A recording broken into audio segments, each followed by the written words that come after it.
Aleluia, também cumprimento a igreja na paz do Senhor, amém, amados? Um dia muito especial para todos nós, né? Aleluia, já me fizeram chorar hoje, me levando a lembranças, né? É interessante que hoje também abriu lá o Google Fotos, né? E tinha muitas imagens, né, de momentos antigos que a minha memória não alcançava mais, né? Eu me alegrei muito nessa tarde ali folheando e eu disse, Jesus... Aleluia, ainda há tanto para fazer, mas nós já fizemos um pouquinho, graças a Deus, tantos eventos, tantas coisas, e eu disse, Jesus, né? É muito lindo o Senhor, né, irmãos? É maravilhoso, quero louvar a Deus pelo que Ele é, né? Maravilhoso, fiel, louvar ao Senhor por mais um ano de existência, nosso primeiro culto de celebração, né? De muitos que virão, e celebração a Deus pelo que Ele é, não é, irmãos? O Senhor tem sido maravilhoso, é muito bom entender quem Ele é. Enquanto a diaconisa falava sobre fazer a menção a essa referência bíblica de Êxodo, o Senhor me lembrava, amados, que a Bíblia Sagrada diz que quando assumiu o próximo faraó, ele já ficou muito perturbado, porque ele olhava e percebia que o povo de Deus era mais numeroso do que eles. Era mais numeroso, havia um número muito maior, ou seja, a ausência da presença do Senhor nos deixa cegos e nós não percebemos nem quem nós somos, né? O diabo consegue roubar a nossa essência, né? Porque a Bíblia Sagrada diz que Deus nos chamou para ser cabeça, Deus nos chamou para prevalecer, Deus nos chamou para dominar. Foi para isso que a Bíblia Sagrada diz que Deus nos chamou. Aí nós rejeitamos a palavra, rejeitamos a presença, trocamos às vezes, como muitas vezes lembra o nosso pastor, né?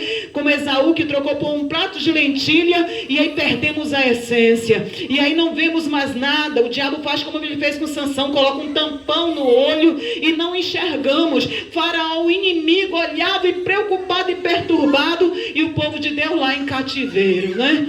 Ele sendo humilhado, aleluia, presos, escravos durante muitos anos, porque rejeitou a palavra de Deus. Olha para quem está do teu lado e diga, haja o que houver, nunca deixe esse Deus, nunca perca essa presença, porque o que nós temos de mais precioso nessa vida é a presença do Senhor na nossa vida. A maior dádiva que o homem pode receber na terra não é o carro, não é o carro do ano, não é uma mansão lá no Caçari, mas é a presença do Senhor. Como escaparemos nós se rejeitarmos tão grande salvação? Mas a salvação vai até você nesta noite, por meio do Evangelho, que para muitos é loucura, mas se você crer, é poder de Deus para a destruição de fortalezas. Assim está escrito e assim é, porque Deus, Ele permanece fiel. Oh, glórias ao Senhor. Quero louvar a Deus por mais um ano de vida do irmão Richard, graças a Deus. O Senhor está dando mais um ano de vida. A igreja está feliz pelo aniversário do irmão Richard. Richard diz, é um presente que o Senhor trouxe lá da Venezuela para nós, é um filho, né, que o Senhor nos deu, graças a Deus. Isso é maravilhoso, né, irmãos? Hoje a diaconisa Andreina compartilhava, né, depois da palavra muito boa que o Senhor nos deu, e ela compartilhava é assim mesmo, aconteceu comigo, né, chorando. E eu dizendo, poxa, se ela soubesse que eles são resposta de oração, que nós dizemos, Deus traz, Deus traz. Olha aí os vasos poderosos que Deus trouxe lá da Venezuela, né? Nossos filhinhos da fé. Deus é maravilhoso, né, irmão? Deus, Ele é maravilhoso. E Ele está trabalhando. Eu gostaria de ler com a igreja do Senhor, Evangelho de Marcos, glórias a Jesus. Aleluia. Capítulo 2. Apenas um versículo da palavra do Senhor, versículo 5. 2:5 de Marcos diz assim a palavra do Senhor. E Jesus, vendo-lhes a fé, disse ao paralítico, filho, perdoados estão os teus pecados.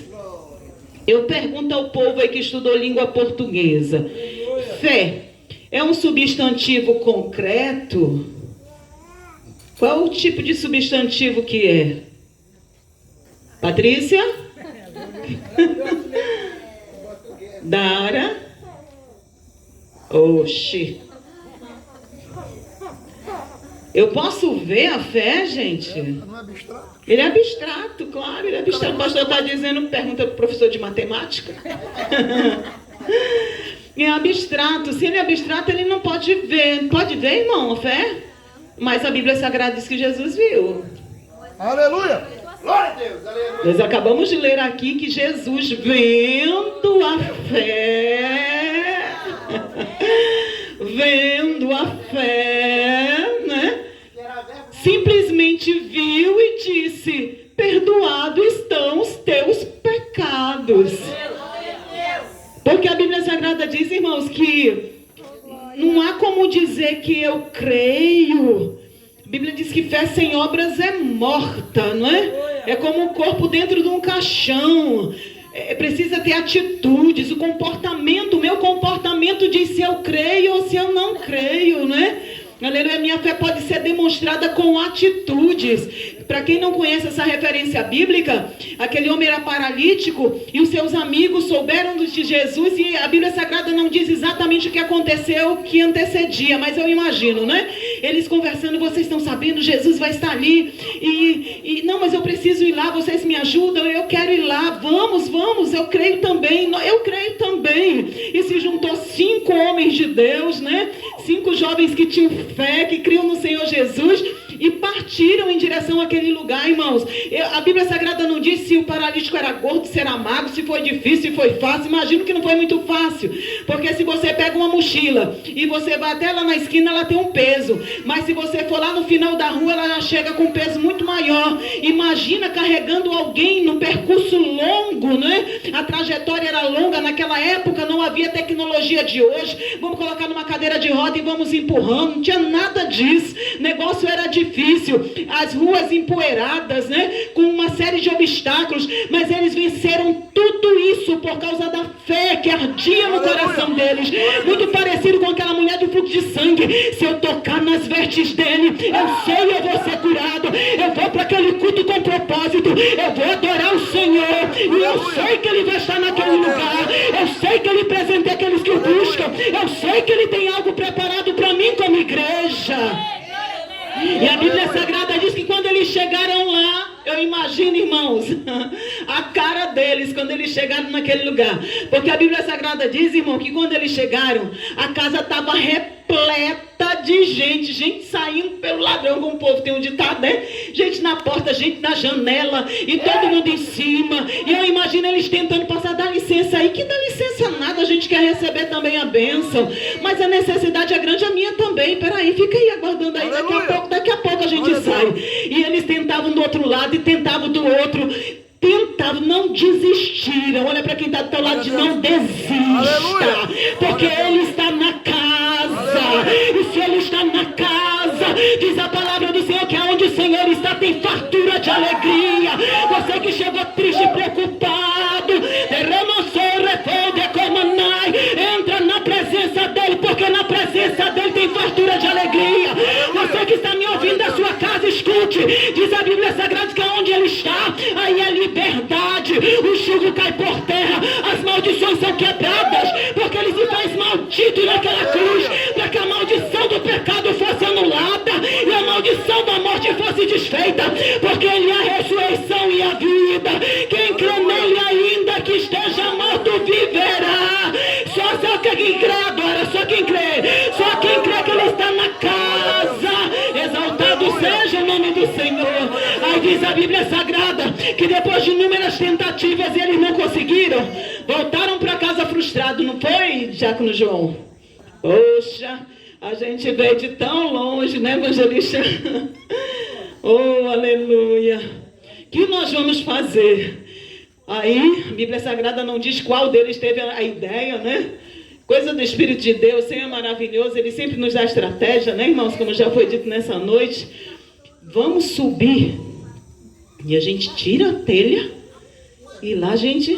Imagina isso, irmãos, que coisa tremenda. Não foi só subir, irmãos. Eles subiram o telhado, tiraram a telha e foram subindo o paralítico, irmão. Subindo, carregando. E quando chegaram lá, começaram a descer, irmão Bel, o paralítico. O Senhor sendo onisciente, porque Ele era, eu imagino Ele lá do lado de dentro, só já percebendo, né, o que estava acontecendo fora, quietinho aguardando o tempo determinado de se expressar para aquele homem, mas já vendo o esforço, irmãos. O teu esforço já é visto pelo Senhor. A Bíblia Sagrada diz que o nosso esforço não é vão no Senhor, que o nosso trabalho não é vão no Senhor. Não há nada que nós façamos pelo reino que não haja de ser recompensado e grandemente recompensado. Aí a Bíblia Sagrada diz, né, amados, que quando finalmente, depois de um esforço enorme, a Bíblia Sagrada não descreve o tempo que eles levaram para que tudo isso acontecesse. Aleluia. O Senhor olha nos olhos daquele paralítico, irmãos. Glórias ao Senhor Jesus. O Senhor está conosco nessa noite, nesse lugar. Glórias ao Senhor. O Senhor olha no olho daquele paralítico e diz a frase que nós acabamos de ouvir: perdoados estão os teus pecados. Que maravilha. O Senhor, Ele vê tudo, irmãos. E nós somos a noiva do Cordeiro. E como já foi dito nessa noite, foi dito hoje pela manhã também, não se deixe abater pela circunstância, não. Persevere mais um pouquinho. Persevere mais um pouquinho. O Senhor, Ele tem aliança conosco. O Senhor fez uma aliança com preço de sangue. Entenda a aliança que o Senhor fez, Jaconisa Nilde. A Bíblia Sagrada diz que essa aliança ela foi feita e ela não pode ser desfeita. Olha com olhos de profeta para quem está do teu lado essa aliança e diga: essa aliança não pode ser quebrada. Essa aliança não pode ser anulada. E diz mais, porque o sangue de Jesus tem poder sobre a igreja. O sangue de Jesus tem poder sobre a noiva do Cordeiro. Persevere mais um pouco. Exaltado seja Deus. O Senhor está olhando, o Senhor está te acompanhando. A recompensa vai vir no tempo determinado. Amém? Porque o tempo de Deus com certeza é melhor do que o nosso. Que Deus te abençoe e assim eu agradeço a oportunidade em nome de Jesus. Aleluia. Amém, irmão? Glória a Deus. E na teoria, né, aleluia, ele pode ser até abstrato, né? Aleluia. Mas na